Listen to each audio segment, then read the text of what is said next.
कहानी है रामपुर गांव की, जहां के मर्द महिलाओं को हमेशा नीचा दिखाने की कोशिश में रहते। अरे अभी तक खाना नहीं आया, क्या मुझे एक और शादी करने की जरूरत है? नहीं जी नहीं, ऐसा मत करना, वरना मैं कहाँ जाऊंगी। खाना लेकर मैं अभी आई जी।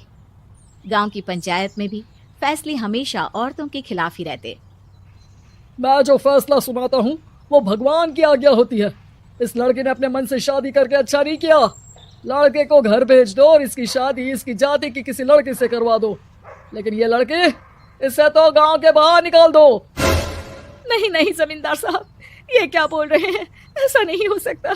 मेरी बेटी मासूम है, इसे अच्छे बुरे की समझ नहीं है। अरे कहाँ जाएगी ये बेचारी? कहाँ जाएगी? इतनी चिंता है तो पूरे परिवार का गांव निकाला कर देते हैं। बेचारे पूरे बसे बसाए परिवार को गांव छोड़ना पड़ता है। चाहे जो हो, अगर बेटियों को कंट्रोल नहीं कर सकते तो गांव में रहने का कोई मतलब नहीं है। यहाँ औरतों को दब कर रहना होगा। कोई भी अपने हिसाब से कुछ नहीं कर सकता, सब ईश्वर की मर्जी से ही होगा। तभी गांव का एक आदमी दौड़ा दौड़ा आता है। सरपंच साहब, जमींदार साहब, वो कालिया है ना, उसकी बेटी पढ़ने के लिए शहर जा रही है। अच्छा, ये कब हो गया? और कालिया की हिम्मत कैसे हो गई ऐसा करने की? लेकर आओ उसे और उसकी बेटी को। बस फिर क्या था, हाजिर हो जाते हैं कालिया और उसकी बेटी सरपंच के सामने। अरे कालिया, ये क्या सुनने में आ रहा है? बेटी को इंजीनियर बना रहा है तू? और ये बता, गांव में तो स्कूल नहीं है, फिर कहां से इतनी क्लास पास कर गई तेरी बेटी? राधा, जो कि कालिया की बेटी है, उसे लगता है कि सरपंच उसकी तारीफ कर रहे हैं। सरपंच जी, मैंने ऑनलाइन पढ़ाई की है, डिस्टेंस लर्निंग से। सभी में मैंने अच्छे नंबर पाए हैं, जिसे देखते हुए शहर की इंजीनियरिंग कॉलेज में मुझे स्कॉलरशिप मिली है। वाह जी वाह, क्या होती है ये? पहले तो ये बताओ, फिर आगे की बात करते हैं। पूरा गांव राधा की बात सुन रहा था और राधा बोलती जा रही थी। तो ऐसे मैं फ्री में एक अच्छी शिक्षा लेकर गांव में जो कुछ परेशानियां हैं, जैसे बिजली, पानी और इंटरनेट जैसी समस्याओं के लिए काम करूंगी। मैं गांव को शहर से जोड़ने के लिए पुल का निर्माण करवाने का प्रस्ताव रखूंगी। मुझे पूरी उम्मीद है कि जल्द ही हमारा गांव भी तरक्की की राह पर चल पड़ेगा। राधा की बात सुनकर सारे गांव वाले ताली बजाने लगते हैं। सरपंच को समझ नहीं आता कि वो क्या करे। चुप रह नादान लड़की, गांव के खिलाफ जाने के लिए तुझे गांव से बेदखल कर दिया जाएगा, वो भी पूरे परिवार के साथ। और हाँ, अगर ठीक से गांव में रहना चाहती है तो ये पढ़ाई लिखाई छोड़ दे। हम तेरे लिए गांव का कोई होनहार लड़का देखेंगे। तभी गांव का एक आदमी बोल पड़ता है। अरे नहीं नहीं सरपंच जी, राधा बिटिया जो बता रही है, अगर वैसा हो जाए तो हम लोगों को पैसा कमाने के लिए बाहर नहीं जाना पड़ेगा। हाँ जी, और ना ही कोसों दूर पानी के लिए भटकना पड़ेगा। हमारे बच्चे भी अच्छी पढ़ाई कर सकेंगे और आगे बढ़ेंगे, ना कि हमारी तरह खेती करते बैठेंगे। क्यों गांव वालों, राधा बिटिया का साथ देना चाहिए ना।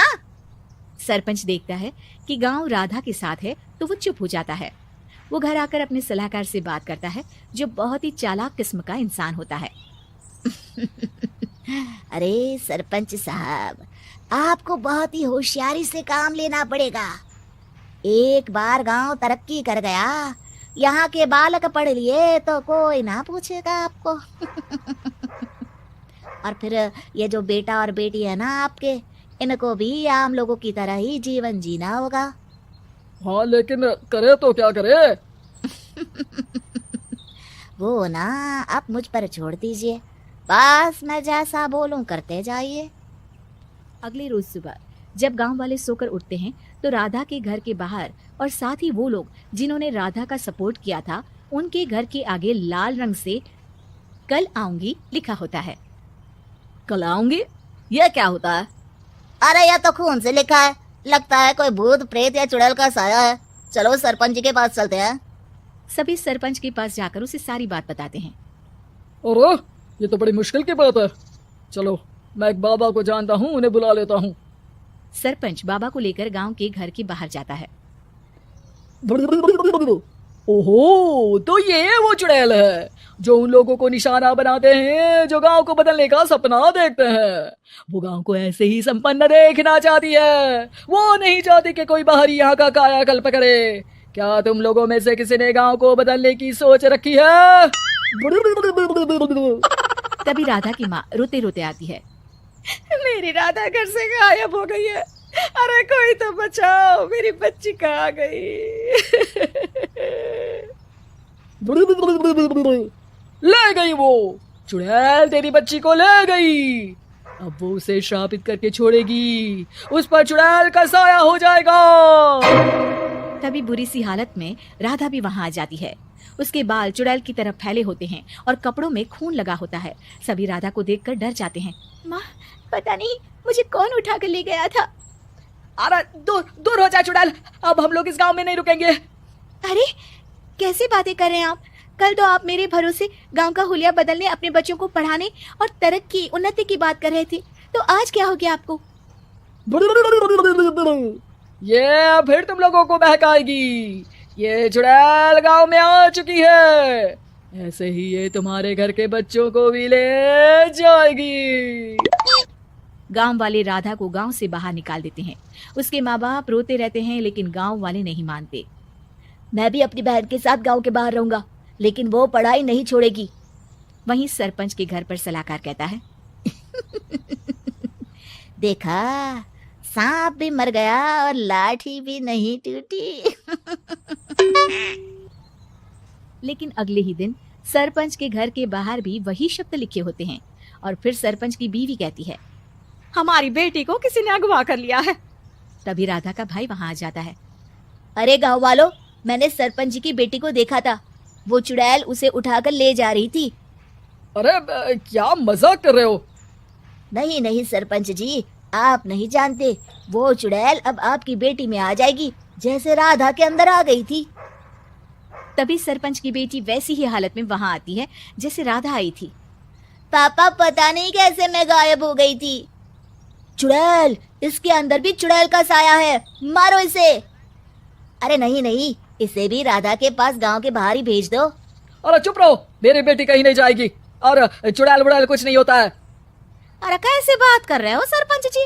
आप तो बोल रहे थे कि आपका फैसला भगवान का ज्ञान होता है, तो अपने पर बात आई तो अब आप ऐसे बोल रहे हैं। अरे ना ना ना, आपको अपनी बेटी को त्यागना ही होगा। अरे बुलाओ बाबा को।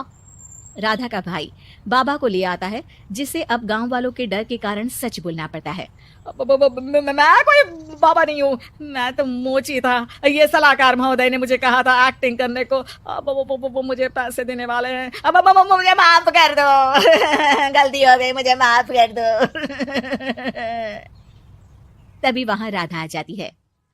देखा सरपंच जी, जब गांव के बच्चे साक्षर होंगे तो आप जैसे लोगों की चालाकी नहीं। दोस्तों, अगर आपको ये कहानी पसंद आई तो इसे लाइक करें, शेयर करें और कमेंट करके बताएं कि कहानी में आपको सबसे अच्छा क्या लगा।